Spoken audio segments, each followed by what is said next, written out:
A continuación, programa especial. Matemáticas, comunicación y lenguaje, educación física, ciencias naturales, modalidades flexibles, expresión artística, apoyo psicosocial, esto y mucho más en Aprendo en Casa.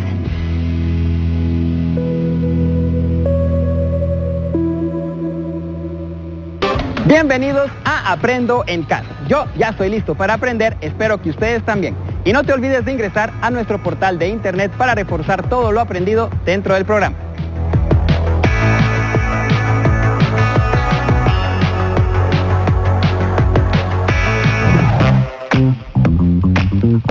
Matemáticas. Hola niños y niñas, bienvenidos a este espacio educativo Aprendo en Casa. Yo soy Darwin Moreno y el día de hoy compartiremos una clase de matemática con el tema de décimas, centésimas y milésimas. Entonces para esto vamos a empezar y es importante que laves tus manos constantemente con agua y con jabón. Si tienes gel también lo puedes hacer y con esto damos inicio a la clase del día de hoy. Vamos a utilizar este material que seguramente lo has visto en clases anteriores y si no yo te lo explico. Tenemos este cubo y este cubo representa el entero. Cuando hablamos del entero yo puedo decir que un entero es el 1, 2, 3. Entonces este cubo de acá representa la unidad. Tenemos un cubo. Pero ¿te has preguntado alguna vez qué sucede si ese entero que yo tengo, si esa unidad que yo tengo, la divido en partes más pequeñas? Ya no podría llamarse una parte, ¿verdad? Entonces, vamos a aprender hoy cómo le llamamos a esas partes que salen de ese entero, que son mucho más pequeñas. Entonces, si tenemos nosotros un entero, y estas que tengo acá, serán las décimas.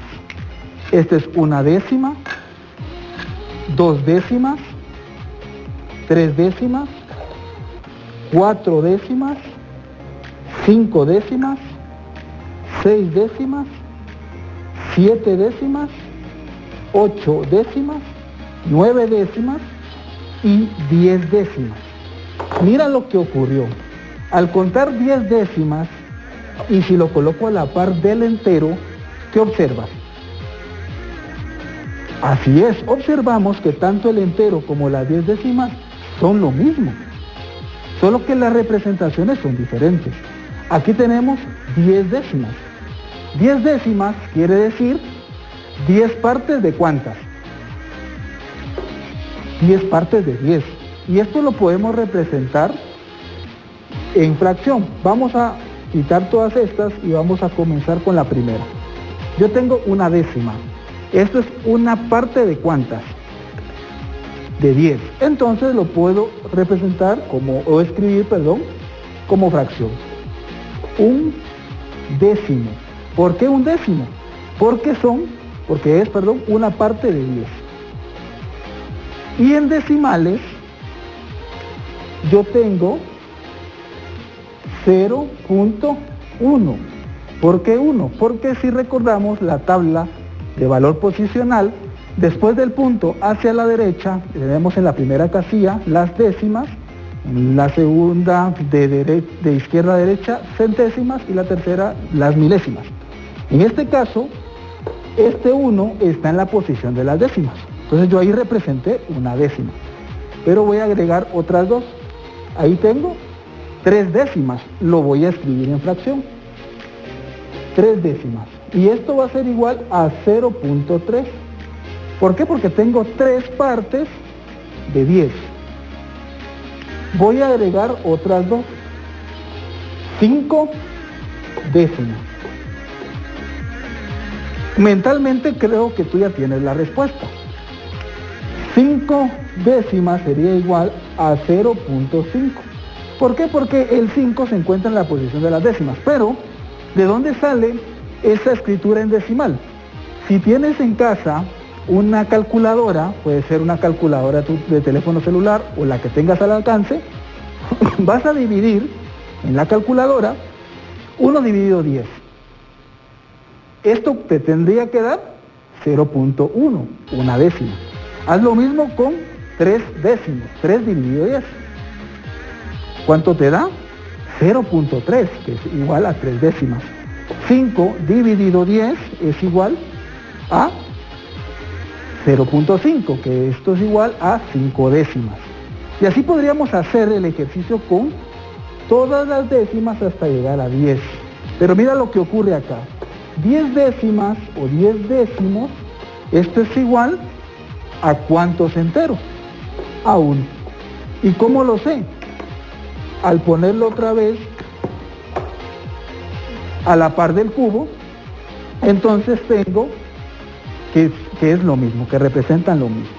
Muy bien, entonces tenemos 10 décimos, eso es igual a un entero. Si tú divides en tu calculadora 10 dividido 10, nos dará 1. Inténtalo hacer. Perfecto. Entonces, recordando, el día de hoy trabajamos los décimos. En la próxima clase empezaremos a ver los centésimos y los milésimos. Entonces, lo que tenemos que tener claro el día de hoy es que un décimo es una parte de 10. Al reunir 10 décimos, formaré un entero. Bien, recuerda, es muy importante, lávate las manos con agua y con jabón.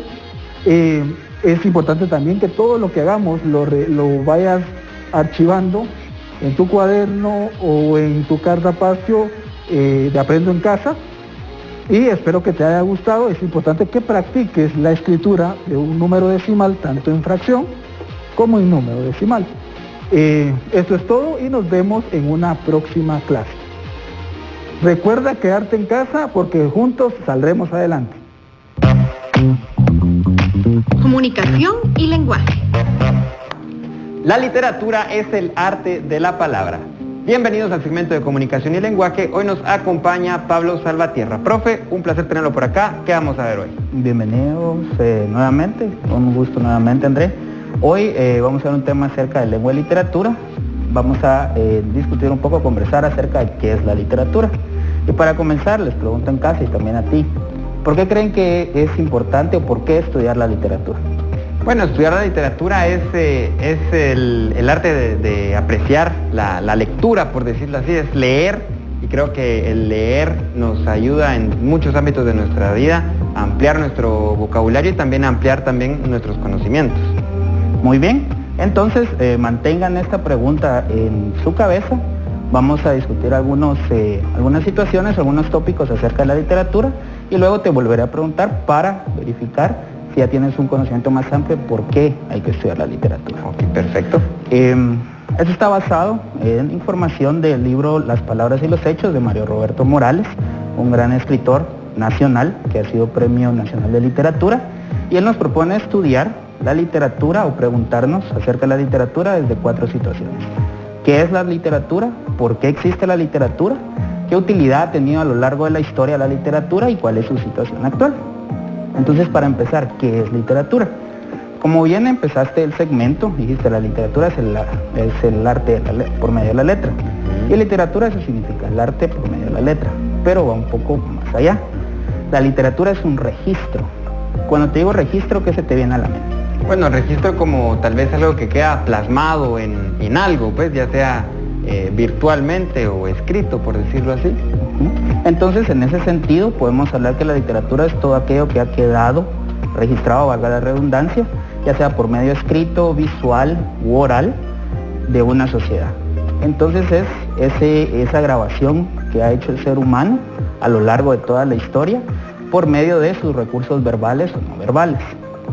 Ahora, ¿por qué existe la literatura? ¿Qué crees tú? ¿Por qué existe la literatura? Bueno, la literatura pues existe porque pues seguramente hay personas que quisieron plasmar algo y dejarlo escrito, dejarlo, como usted decía, marcado, ¿verdad? Ya sea parte de la vida, de la historia, o también pues muchos conocimientos, la expresión de emociones y sentimientos, un conjunto de varios aspectos de las cuales pues tal vez un autor quería dejar plasmado en algún lugar, ¿verdad? Muy bien. Y entonces, conforme a lo que has dicho, es porque también el ser humano quiere explicar y entender su entorno, quiere explicar y entender el mundo, pero a su vez quiere explicárselo y hacerlo comprender a otras personas. Entonces, cuando tú lees un libro, el autor está tratando de que tú entiendas e interpretes tu realidad, interpretes tu mundo. Pero también, si te das cuenta, en algunas obras, por ejemplo, vamos a hablar de la Odisea o de la Ilíada, algo que sucedió anterior. Pero si estamos hablando que es un registro, algo histórico, lo que sucedió anteriormente puede suceder ahora. Por eso es que cuando lees tal vez alguna obra literaria, ya sea de género de narrativa, poesía o dramático, te identificas con los personajes.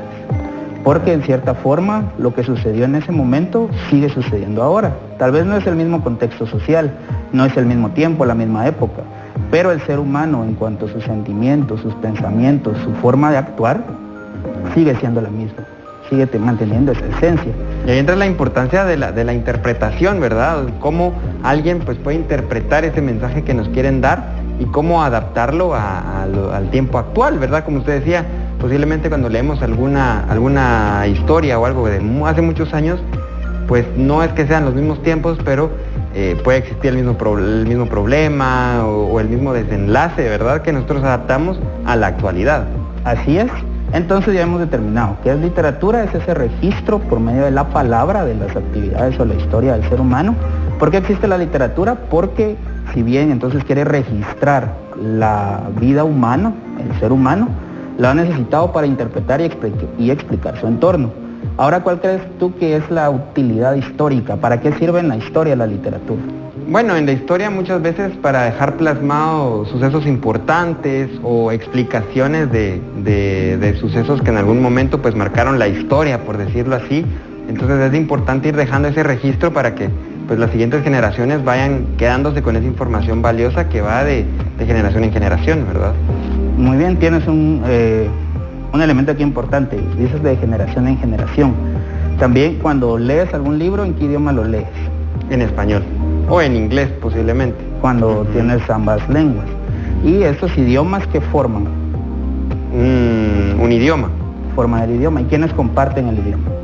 Los ciudadanos de quienes están leyendo, las personas en este caso. Un país. Entonces la utilidad histórica también de la literatura es formar identidad y formar una nación. Se dice que una nación es como tal, o se crea un país, cuando ya tiene una literatura que la identifica. Porque por medio de la literatura se consolida el idioma, la lengua. Entonces la lengua es la que nos une. Como hablantes tú me comprendes porque hablamos el mismo idioma. Claro. Podemos llegar a ese proceso de comunicación.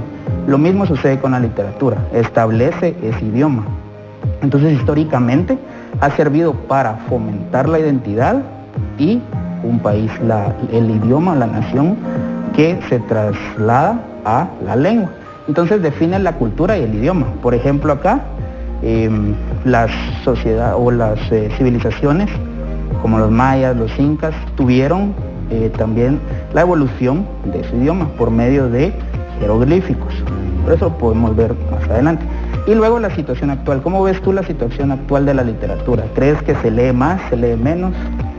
Bueno, yo creo que siempre la población en general, por decirlo así, está dividido en varios segmentos, pero siempre actualmente creo que el porcentaje de las personas que les gusta leer o que tienen ese hábito, pues es un porcentaje bajo, la verdad. Creo que pues es algo que se puede promover y que al final de cuentas pues nos va a ayudar tanto a las personas que lo leen como también a las personas que lo rodean, porque esos conocimientos que uno va adquiriendo por medio de la literatura pues también se pueden ir trasladando y también pues ayudando a las personas que nos rodean también, ¿verdad? Muy bien, y como decía, siguiendo con la tónica de lo que decías, actualmente el consumo de literatura es como algo marginal, pero ¿por qué? Es debido a los medios de comunicación. Ahora predomina más la imagen y los programas que vemos en la televisión y eso compite con el hábito de la lectura. Entonces, hasta cierta forma, es más interesante en este momento ver lo que nos dan los medios de comunicación, que ya es hasta cierta manera un poco más elaborado, por decirlo de alguna forma, o que ya es de consumo fácil, que el ejercicio de comprensión en la lectura. Entonces ahora, con base a estas 4 situaciones que hemos conversado, Ahora dime tú, ¿por qué es importante estudiar literatura? Bueno, es importante porque dejar un registro que se puede ir trasladando de generación en generación, ir creando esa identificación con una nación, ¿verdad? Y esa comunicación que puede ayudar de alguna u otra manera en cuanto al idioma, en cuanto a la lengua, ¿verdad? Es bastante importante el poder ir manteniendo esa misma forma de pensar y poder irlo trasladando a diferentes generaciones a lo largo de los tiempos. Perfecto, muchas gracias. Bueno, profe, pues muchísimas gracias por este tema muy interesante y recalcarles a todos en casa, ¿verdad? Que es muy importante el mantener ese hábito de la lectura. Ya para finalizar, ¿cómo podríamos catalogar de lo que se aprendió hoy en este segmento? Pues la importancia que tiene estudiar literatura. Yo sé que muchas veces cuando estamos y vemos en el instituto, en la escuela, y nos toca literatura o la hora de leer, no comprendemos realmente la importancia de por qué tenemos que leer. Entonces, valorar la literatura como es, valorar la utilidad histórica que tiene, que ahí vamos a encontrar identidad y nos va a forjar como seres humanos que vamos a comprender el mundo. Definitivamente, profe, muchísimas gracias. Ya en casa pues ya saben qué es la literatura, para qué es y por qué. Y es así como llegamos al final del segmento de comunicación y lenguaje. Y ustedes no se muevan porque ya seguimos con más de su programa Aprendo en Casa. Ciencias naturales. Bienvenidos una vez más al segmento de Ciencias Naturales. Hoy nos acompaña nuevamente Vicky Juárez para seguir hablando sobre la suma y resta de vectores, pero por un método un poquito diferente. Vicky, es un gusto tenerla aquí. Cuéntenos cómo se llama este método y cómo empezamos a trabajar. Excelente, gracias Claudia. El día de hoy vamos a hablar acerca del método analítico, o también llamado el método de las componentes rectangulares, que es el método por excelencia, el más preciso en cuestión de resolver problemas que impliquen suma y resta de vectores. Entonces vamos a tener un problema. La ventaja de este método es que podemos aplicar la cantidad de vectores que nosotros queramos, pero lo vamos a hacer únicamente con 3. El vector A, B y C. Sí. Entonces tenemos ahí, lo primero que vamos a hacer es trazar siempre un plano cartesiano y dibujar nuestros vectores, a pesar de que no es un método gráfico netamente, sí nos sirve para tener una referencia y explicar bien cuál es el proceso que vamos a llevar. Entonces colocamos, trazamos entonces nuestro plano cartesiano, y le colocamos todos los elementos que ya habíamos mencionado anteriormente. Que sería norte, el oeste, que se encuentra en X, el sur Y el este. y el este. Finalmente vamos a colocarle una escala. Aquí, como solamente es una referencia y no es un método gráfico, si tenemos suficiente espacio lo podemos hacer claro, pero vamos a colocarle que la escala es de por cada 2 centímetros de nuestra regla van a equivaler a 1 metro. 1 metro de nuestro dibujo. Entonces voy a buscar primero el vector A, que se encuentra a 60 grados. Siempre lo coloco en mi transportador, sobre mi plano cartesiano, ubico los 60 grados y luego los trazo. Entonces son 10 metros, así que voy a utilizar 10 centímetros, ¿verdad? Me queda muy grande. Bueno, voy a utilizar 20 centímetros. Cierto. Entonces vamos a colocarle una escala más pequeña, 1 centímetro. Si no nos alcanza el espacio. Acá. ¿Ya? Entonces ya tengo mi vector A.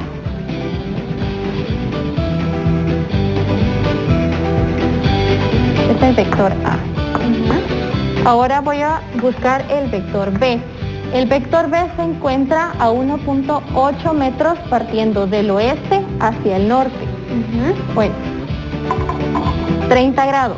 Entonces, como se encuentra del oeste hacia el norte, siempre lo voy a ubicar acá, pero ahora voy a contar esos 30 grados del oeste hacia el norte, que se encuentra por acá. Y hay que hacer la línea de 18 centímetros.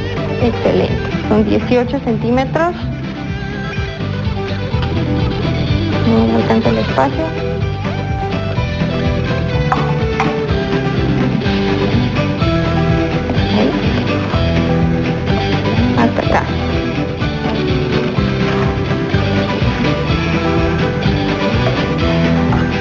el vector B. Y finalmente nuestro vector C, que se encuentra a 70 grados partiendo del oeste hacia el sur. Sí. Entonces lo ubico acá. Se encuentra a 70 grados, más o menos hacia acá. Y solamente lo vamos a dejar ubicado porque el espacio no es suficiente. Hacia acá. Pero si tuviéramos más espacio, ya sabemos de que debería ser 24 centímetros. O podemos utilizar una escala más pequeña también, pero bueno, aquí tenemos el vector C. Pero como no es el método gráfico, entonces esto solamente nos sirve de referencia. Ahora, ¿qué voy a hacer? Lo que necesito observar es que cada uno de estos vectores los puedo descomponer en sus componentes, tanto A de Y como A de X. Sí, lo mismo puedo hacer con el C, trazo una línea acá. Entonces también puedo descomponer este vector en la componente B de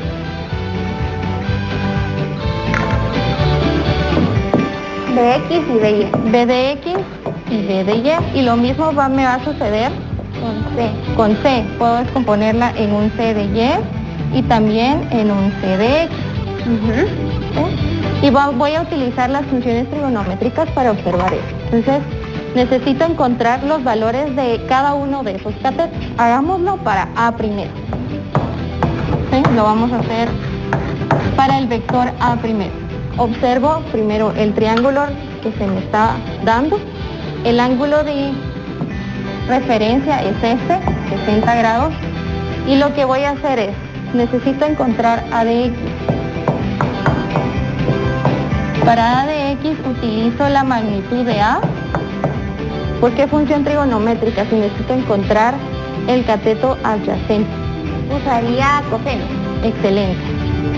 Por el coseno del ángulo. Entonces esto sería igual a la magnitud, que son 10 metros por el coseno de 60. De 60 grados. Y tenemos de resultado 5. 5 metros. ¿Sí? Por tanto, el valor de A en X es igual a 5 metros. Y lo mismo hago para A de Y. Solo que vamos a usar la función. Ahora vamos a utilizar seno. 10 metros por el seno de 60 grados. Entonces, o por tanto, el valor de A en Y es igual a 8.66. 8.66. Esto lo vamos a anotar. Vamos a irlos anotando a un ladito. Entonces voy a colocar que A en X es igual a 5 metros y A en Y es igual a 8.66. Vamos a borrar otra vez esta parte y vamos a hacer el mismo procedimiento, pero ahora para el vector. Solo facilitó aquí el metro. Gracias, muy amable. El mismo procedimiento para el vector B. Sí. Entonces observo siempre la gráfica y el ángulo que me están dando referencia ahora es este, porque estoy partiendo desde el oeste hacia el norte. Este es el ángulo de 30 grados. ¿Ya? Entonces necesito encontrar el A en X, que es este, es el cateto adyacente también, y voy a utilizar ¿qué función trigonométrica? Coseno otra vez. Excelente. Para B en X o para el vector B, ¿sí? Para el vector B voy a utilizar B en X es igual a la magnitud de B, que serían 18, por el coseno de 30 grados. De 30 grados. Excelente. Por tanto, el valor de B en X, ¿de cuánto es? 15.59. 15.59. ¿Me ayudas? Y lo vas anotando de una vez a un lado. Sí. Gracias. Entonces, ahora necesito encontrar B en Y.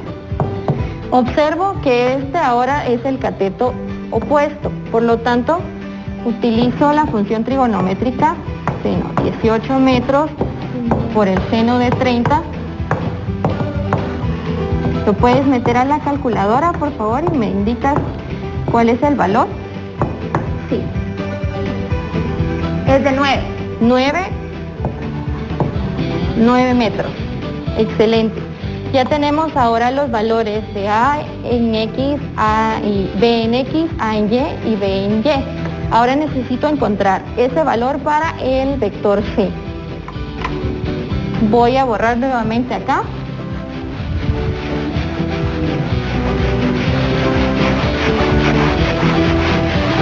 Y observo nuevamente la gráfica. ¿Sí? Voy a colocarle aquí para el vector C. Para el vector C lo que hago es colocar entonces, bueno, recuerdo entonces que mi vector C 24 metros. era de 24 metros, partiendo desde el oeste, 70 grados hacia el sur. Entonces coloco que C en X es igual a 24. Voy a observar entonces que el ángulo de referencia que me están dando es de este de aquí, 70 grados. Sí. El cateto X es el cateto adyacente también. Entonces coloco 24 metros también por el coseno de 70 grados. De 70 grados. Por lo tanto, su valor es de 8.21. 8.21 metros. Y finalmente para C en Y es igual a 24 metros por el seno de 70 grados. Y esto es igual a 22.55. Gracias. 22.55 metros. Este sería entonces todo el proceso algebraico. Ahora voy a borrar nuevamente esto.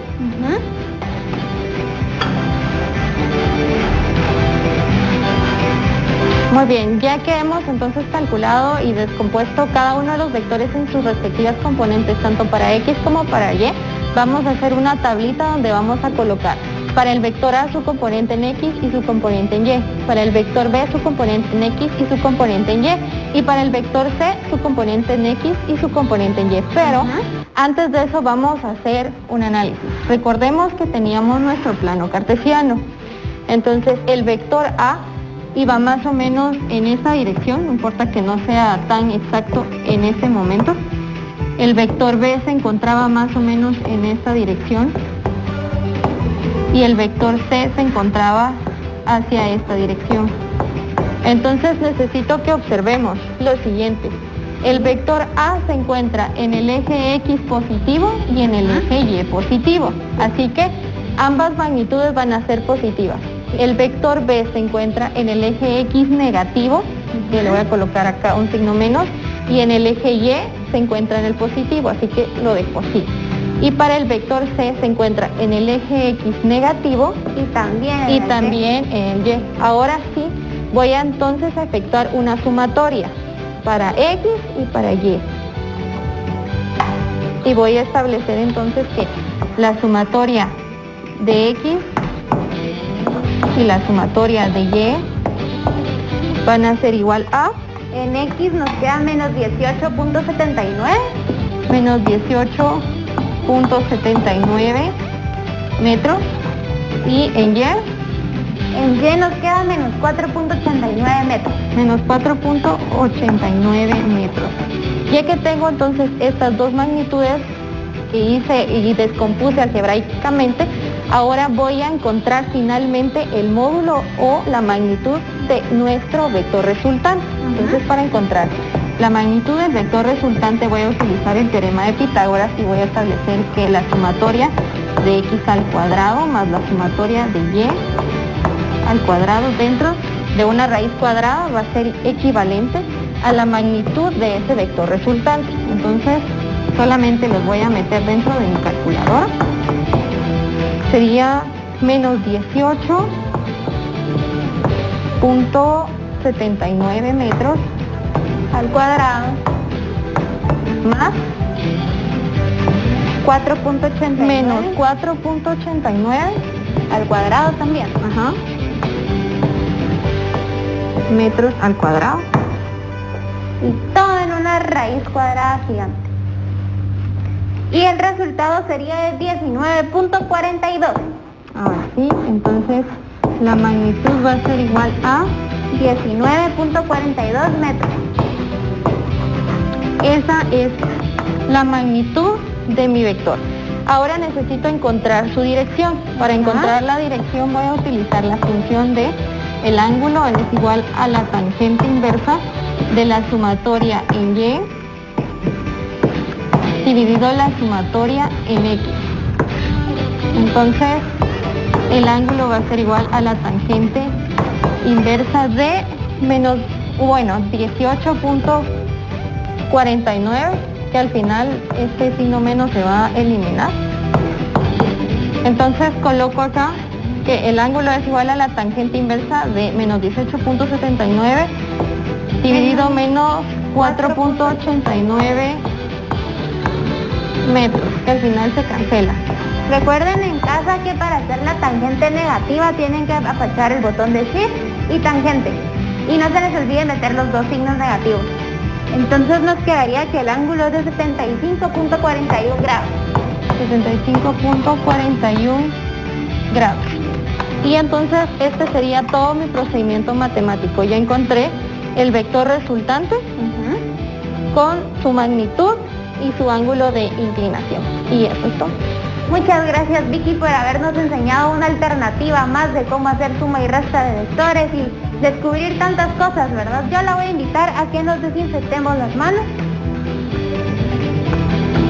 Recuerden en casa desinfectarse muy bien las manos y mantener su lugar de trabajo muy limpio y ordenado.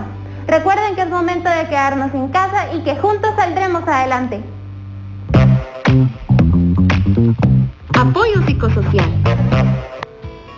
Continuamos con más de su programa Aprendo en Casa. Ahora estamos en el segmento de apoyo psicosocial y es por eso que hoy nos acompaña Pablo Vázquez. Él es intérprete de lengua de señas. Pablo, bienvenido, un placer tenerte por acá. Muchas gracias. Y para empezar a abordar el tema, ¿cómo empezaste a ser intérprete de lengua de señas? Es curioso porque aprendí lengua de señas con mis dos papás. Mis dos papás son dos personas sordas y esa fue mi primera lengua en la cual yo empecé a desenvolverme en el mundo. O sea, tu lengua materna prácticamente pues es lengua de señas. Sí, prácticamente mi lengua materna es la lengua de señas, entonces posterior a ello yo tuve que aprender a oralizar. Y bueno, pues en este tema pues muchas veces pues a lo largo de la vida uno siempre se topa con obstáculos y con momentos complicados de la vida. En tu caso, ¿qué fue lo más difícil para poder empezar a vivir, por decirlo así? El primer obstáculo para empezar a vivir, así como lo mencionas tú, fue hablar. Porque yo no estaba acostumbrado, no tenía con quién comunicarme de la manera más común. Entonces fue mi abuela y la familia de mi mamá quien me empezó a inculcar el tema de, bueno, el patojo tiene que hablar, ¿verdad? Sí. O sea, lo primero que empezaste a hacer pues fue comunicarte por medio de lengua de señas. De lengua de señas, con mis papás. Y luego pues ya con la ayuda de tu familia pues empezaste a poder hablar ya verbalmente, por decirlo así, ¿verdad? Si pudiéramos expresar la ventaja que has tenido a lo largo de tu vida, ¿qué podrías mencionar en ese caso? En las ventajas podría decir que siempre ha sido la lengua de señas y el comunicarme con las personas o con la comunidad sorda con las manos, como muchas personas lo conocen así, ¿verdad? Hablar en lengua de señas y ha sido porque puedo tener esa confianza de contar cosas sin que alguien más me escuche o que alguien más sepa lo que estamos hablando. Entonces, y entre otras ventajas tanto en la comunidad como en lo estudiantil.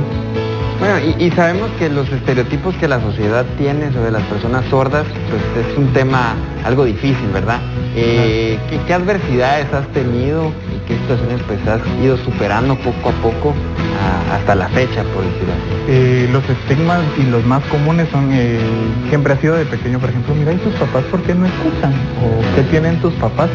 Entonces uno de pequeño no sabe qué contestar y contesta lo que ha escuchado, es que no escuchan, ¿verdad? No, es que no oyen, es que no pueden hablar. Entonces uno va creciendo y conforme uno va aprendiendo y va socializando un poco más con la comunidad, uno se da cuenta que no solo es eso, sino también es una condición de vida que ellos tienen, que es el tener la discapacidad auditiva. Entonces también es como, ay, pero ¿será que tus papás saben leer o saben hablar? Y la verdad es que sí, o sea, mi papá, yo siempre lo he dicho y las personas que me conocen saben que siempre le digo, mi papá ha hablado mucho mejor que yo, verbalmente, incluso mi mamá, pueden hablar mucho mejor que yo y sin ninguna dificultad. Definitivamente, y por ejemplo, pues, estás estudiando en la universidad ahorita, estás siguiendo psicología, ¿cierto? Sí, estoy estudiando psicología, ya voy por mi tercer año de psicología. Y bueno, pues me imagino que parte de esa fuerza de querer estudiar eso, pues fue por ayudar a las personas, incluso pues actualmente pues ya ayudas a que algunas personas que tienen esta discapacidad pues puedan entender el mensaje que muchas otras personas quieren transmitir. ¿De dónde surgió ese sentimiento de querer ayudar a la gente, a las personas a poder entender lo que pues por simple, o sea, solo ellos no pueden lograr hacer? Empezó desde hace 5 años más o menos, desde la muerte de mi papá. Sucede la muerte de mi papá y me queda como el sentimiento de, bueno, ¿qué más puedo hacer? Porque para ser honestos, hubo un espacio en donde no fue suficiente la ayuda de mi papá o de mi mamá, entonces quiero hacer más. Entonces en el transcurso estaba yo estudiando en diversificado y empecé a trabajar en psicología, en el CUM, interpretando, y ahí es donde empecé yo a ver y pensar, bueno, el sordo siempre se expresa, siempre se desahoga con el intérprete. Entonces un intérprete a veces no solo tiene el papel de intérprete, sino también de amigo, confidente y entre otros, ¿verdad? Entonces dije, bueno, ¿por qué no ser también psicólogo y al mismo tiempo intérprete? Yo sé que no soy el único que está en ese camino, pero ¿por qué no ser uno más? Dije yo, y pertenecer a ese grupo de, bueno, apoyemos a la comunidad sorda. Entonces así fue como empezó el camino, a raíz de la muerte de mi papá, empezar a trabajar más en la comunidad sorda. Claro, ¿y qué fue lo que te motivó a vos en general? Porque pues ahorita pues muchas personas tal vez no tienen una motivación, ¿verdad?, de querer hacer las cosas más en esta situación. Los jóvenes pues tal vez pues llegan momentos de la vida donde incluso pues no saben qué hacer, ¿verdad? Yo en lo personal te digo, sos un ejemplo de vida y pues seguramente muchas personas al escuchar tu historia pues poder ser motivación, pero a vos en lo personal, ¿qué te motivó a poder ayudar a otras personas? Porque al final de cuentas es una ayuda que brindás a otras personas también. Fíjate que lo que me motivó fue todo ese lapso de tiempo de acompañar a mis papás a diferentes situaciones, ¿no? Al doctor, al mercado, al súper. Entonces dije, bueno, entonces no solo son mis papás, sino también debe haber mucha más gente igual que atraviesa esas situaciones. Y entonces fue donde empecé yo a profesionalizarme un poco más en la lengua de señas y a meterme en la carrera para poder ser esa guía o ese apoyo para los demás. Y Pablo, ¿qué sensación te genera el poder, por ejemplo, interpretar mensajes para personas sordas, ¿verdad? Que no pueden escuchar, pero por medio de tu trabajo, pues ellos pueden entender muchas cosas? ¿Qué sensación te genera esa ayuda que es de bastante magnitud la que logras hacer con otras personas? Fíjate que es un poco difícil poder definir la sensación, pero si hay que delimitarlo en algo, es satisfacción, es sentirse útil y decir, bueno, estoy aportando un granito de arena a un vasto campo de que necesiten ayuda, ¿no? Sí, creo que sería la satisfacción como tal y pensar, Bueno, soy el canal, soy el puente de comunicación hacia una comunidad sorda y hacia una comunidad oyente, ¿verdad? Y ser ese enlace para todos. Es que, por ejemplo, yo veo en vos ese enlace que uno puede llegar a tener con ciertos sentimientos. Me puse a revisar ahí y tenés un par de poemas. ¿Te gusta escribir también? Sí, ¿Te gusta claro. la poesía? Contanos un poquito sobre ese tema. Bueno, ahí sí que para resumirlo, todo empezó desde la muerte de mi papá, ¿no? La poesía comenzó como un método de desahogo y un método de terapia, hasta un punto donde un compañero y un amigo muy cercano me dijo, mira, animate a seguir escribiendo, escribís muy bonito, seguí. Entonces así empezó, hasta cierto punto una de mis mejores amigas, que es sorda, se llama Carmen, me dijo, mira, ¿no le has pensado poner algo más? Y yo, pues estamos pensando lo mismo, entonces pensamos en ponerle señas. Entonces ahora el trabajo no solo es escribir poesía escrito, sino también en lengua de señas, para que también llegue la literatura a la comunidad sorda. Y así empezó, como un método de querer desahogarme, hasta este punto de, bueno, ya, es muy versátil y es para todo el público. Y muchas personas lo han catalogado como poesía inclusiva. Y a mí no me ha gustado decirle inclusiva porque en sí la poesía es para todos y a como va se entiende. Entonces solo agregarle la lengua de señas para que de verdad sea una forma de sentir y ver desde otra perspectiva, que es con la lengua de señas. No, perfecto, pues muchísimas gracias, Pablo, por venirnos a contar un poco sobre tu historia, porque seguramente hay muchas cosas más que podríamos seguir hablando, pero obviamente por tiempo no se puede. Sin embargo, pues creo que lo que nos has compartido sirve de motivación para muchos jóvenes que en estos momentos necesitan una motivación. A tu corta edad, pues lograste ya impactar en la vida de muchas personas y creo que eso es algo fundamental que puede servir para motivación de muchas personas. Ya para finalizar, ¿qué palabras, qué mensaje le darías a todos esos jóvenes que están en esos momentos tal vez pasando por momentos difíciles, que no encuentran una motivación o no saben qué hacer? ¿Qué palabras les das a esas personas? Lo que yo les podría decir a ustedes es de que no se desanimen. Yo sé que son momentos muy difíciles y a veces estar solo o intentando salir solo no es siempre la mejor manera. Siempre es necesario buscar la ayuda de alguien más y poderse apoyar en alguien más, en un amigo, en un familiar o en alguien profesional también. Y al mismo tiempo buscar alternativas y formas en las cuales motivarse uno mismo y así apoyar a los más cercanos, siempre a los más cercanos. Esa es experiencia propia desde el centro, apoyar a los hermanos, a la familia o al vecino o al mejor amigo, y desde ahí pues seguir creciendo y encontrar un camino necesario y óptimo para poder salir de la dificultad. Por supuesto, Pablo, pues muchísimas gracias por tu tiempo. Es así como llegamos al final del segmento de apoyo psicosocial.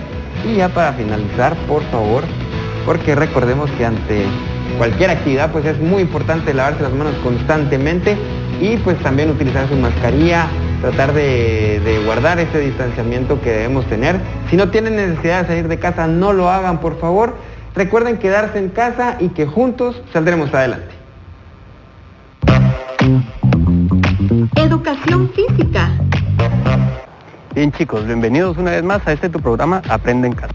Mi nombre es Eric Calderón, soy profesor de Educación Física y en esta oportunidad vamos a dar el aprendizaje de lo que es los principios técnicos defensivos que podemos nosotros manejar en el área deportiva del fútbol.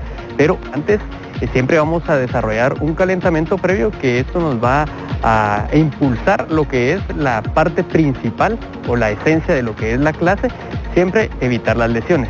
En esta ocasión ustedes pueden ver que yo estoy utilizando la mascarilla, pero ustedes en casa tienen la posibilidad de hacer las actividades sin el uso de la misma. Ven, acompáñame al calentamiento. Vamos a hacer el calentamiento. En esta oportunidad vamos a involucrar de una vez lo que es el balón. Vamos a estar haciendo toques de balón. A determinado tiempo empezamos a hacer la movilidad articular. Vamos a estar acá. Toques cortos ahorita acá. Vamos a hacer 10, luego paro y hago movimientos acá de paso. Hacia adelante, hacia atrás. ¿Sí? Empiezo aquí los toques, nuevamente. Solo son toques cortos para ir involucrando ya el elemento que vamos a ir trabajando. Empiezo a ponerle movilidad al tronco también. Recuerden de que yo acá lo estoy haciendo corto, pero ustedes en casa tienen el tiempo suficiente como para ir haciendo las variaciones también a esta actividad. Subiendo y bajando, los brazos, tijeras. Seguimos con la movilidad, vamos a dar un pequeño desplazamiento acá en el cuadro que tenemos. Acá. Llegamos acá, 1, 2, 3, 4, toco con 1, regreso, 1, 2, 3, 4, toco con 1, 2, 1, 2, 3, 4, cono 3, 1, 2, 3, 4, cono número 4. Y con este ejercicio hemos terminado lo que es la parte inicial o el calentamiento y te invito a que me acompañes a la parte principal de la clase.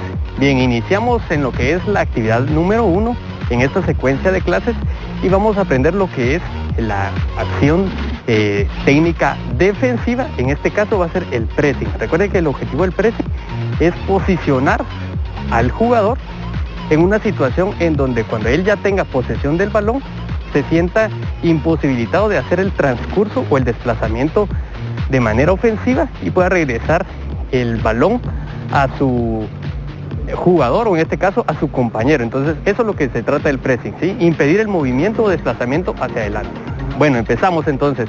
El movimiento que tengo que hacer yo, ir a hacer la presión al jugador que tenga posesión del balón. Lo vamos a hacer de primero despacio y luego ya de manera más dinámica. Empezamos, en esta ocasión vamos a tener a 2 compañeros, en este caso están los 2 profesores acá, pero nosotros en casa lo podemos hacer solo con la referencia de 2 conos también, siempre en la posición dinámica. Los jugadores tienen que estar de manera activa. Él hace el pase, recepción, y yo me voy en dirección de él, voy despacio, le impido la movilidad del jugador hacia su lado ofensivo, entonces él tiene que regresar el balón. Yo me voy para atrás y vengo acá. Impido la trayectoria del balón, ¿sí? Voy otra vez acá, él ya recibe, ¿sí? Impido, entonces tiene que regresar el balón, ¿sí? Vengo acá, impido la trayectoria, tiene que regresar, lo obligo a que regrese. Con esto hemos terminado lo que es la actividad número 1. Si ustedes se dieron cuenta, lo empezamos de primero de una manera progresiva, de una forma lenta, y luego fuimos involucrando, porque recuérdense que todas las actividades dentro del fútbol siempre se van manejando en ciertos puntos, lento, rápido, velocidad y diferentes alturas también. Pasamos a lo que es nuestra actividad número 2. En esta actividad siempre va a ser el movimiento de basculación, en este caso, la persona que está sin balón, en este caso yo, voy a estar haciendo el movimiento oscilatorio de derecha a izquierda, siempre haciendo la persecución de mi objeto que va a ser el balón. Ellos se van a estar haciendo los pases de manera lateral y yo me voy a estar movilizando. Si el pase es a la derecha, si el pase es a la izquierda, ¿sí? Acá no voy a ir a hacer una presión, sino que solo me voy a estar controlando al movimiento que los dos van a hacer de derecha a izquierda. Empezamos. Vengo acá, me desplazo, la trayectoria, siempre empezamos despacio, impido la trayectoria del balón, me pongo acá enfrente por algún posible pase que sea a mi espalda. Con esto terminamos lo que es nuestra tarea número 2. Bien, siguiendo nuestra actividad 3, vamos a involucrar siempre una acción más que va a ser la anticipación. Recuérdense que dentro de los principios de la anticipación está un poco lo que es la velocidad, la precisión y, como su nombre le indica, anticipar a una siguiente jugada, a una acción futura que vaya a proyectar ese pase o interceptar la jugada que vamos a hacer. En esta ocasión voy a estarlo haciendo yo y luego con la ayuda de una segunda persona. Bien, empezamos entonces la actividad de anticipación. En esta ocasión vamos a estar 2 personas, pero lo voy a hacer de primero ejecutándolo yo solo. Luego con la ayuda del profesor voy a lanzar el balón hacia adelante, tengo que salir e impedir la trayectoria del balón. Ahora ya involucro a una segunda persona, en este caso el profesor me va a estar ayudando acá, pero ustedes en casa pueden involucrar a alguien más que tenga el deseo de estar participando dentro de la clase. Entonces voy a lanzar el balón y él se va a anticipar a la jugada y va a ganar la posesión de la misma, ¿sí? Vengo acá, hago acá, se desplaza y ya ganó la posesión de balón, ¿sí? Él ya se anticipó, realizó una jugada defensiva.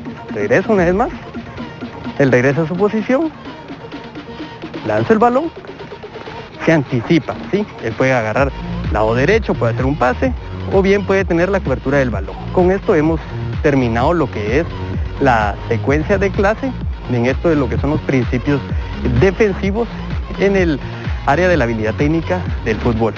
Entonces vamos a hacer algunas respiraciones. Elevo los brazos o los subo, expulso el aire por la boca. Un poquito de estiramientos acá. Hacia adelante, porque involucré bastante lo que es el tren inferior. Derecha, izquierda. Con esto hemos terminado lo que es la frecuencia de clase, siempre recordándote las normas de oro, que son el lavado constante de tus manos, el uso de tu mascarilla, el distanciamiento social, y esta la más importante, el quedarte en casa, porque juntos saldremos adelante. Matemáticas, comunicación y lenguaje, educación física, ciencias naturales, modalidades flexibles, expresión artística, apoyo psicosocial, esto y mucho más en Aprendo en Casa.